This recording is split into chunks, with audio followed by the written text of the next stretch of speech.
Okay guys, aku tukar strategi. Asalnya aku tengok ikan siakap ni kecil-kecil lah rupanya, so kita pakai yang kecil-kecil je. Ni daripada Loop Fishing juga, korang boleh dapatkan dekat Shopee ataupun TikTok lah. Aku dah try beberapa kali, memang jadi. Cuma tadi kita nak try yang saiz siakap bagong lah, tapi tengok orang naik semuanya tak ada yang bagong sangat, so kita pun ikut je. Alright, dapatkan dekat TikTok ataupun Shopee. Okay.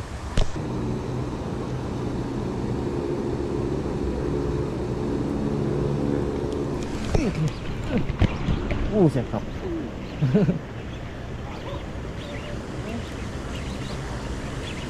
Siakap keluar.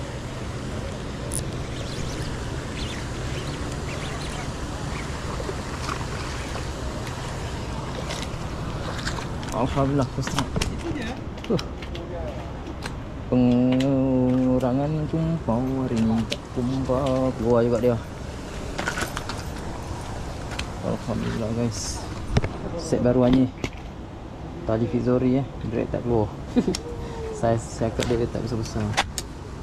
Alhamdulillah. Dengan saw plastik daripada Loop Fishing guys, boleh dapatkan. Mantap. Untuk saiz-saiz ni memang senang dapat. Cendol.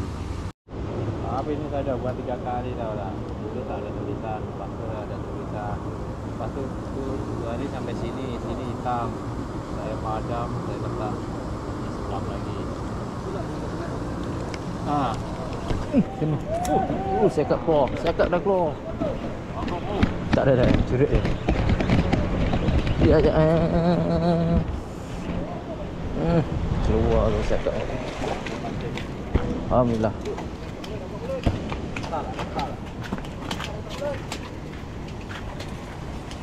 Alhamdulillah guys. Siakap manis-manis. Dah hanyir.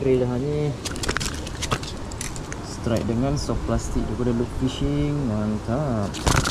Mantap guys. Siakap ni.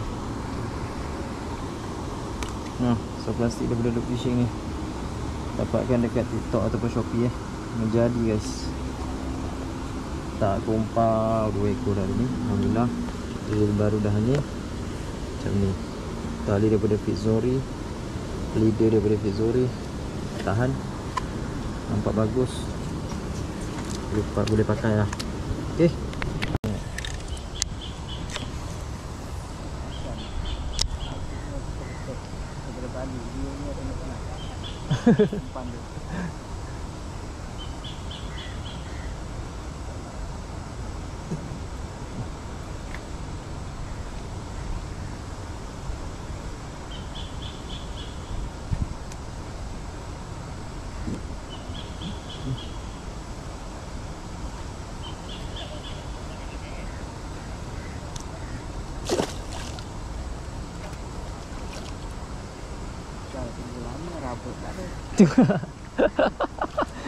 Tapi korang rasa ketuk.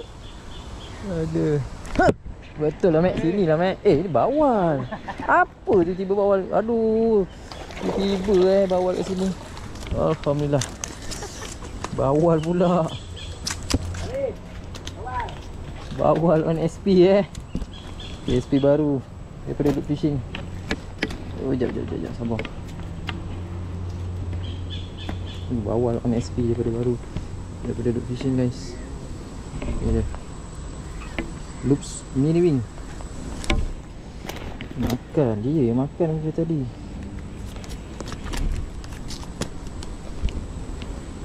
Sabar, tak ni.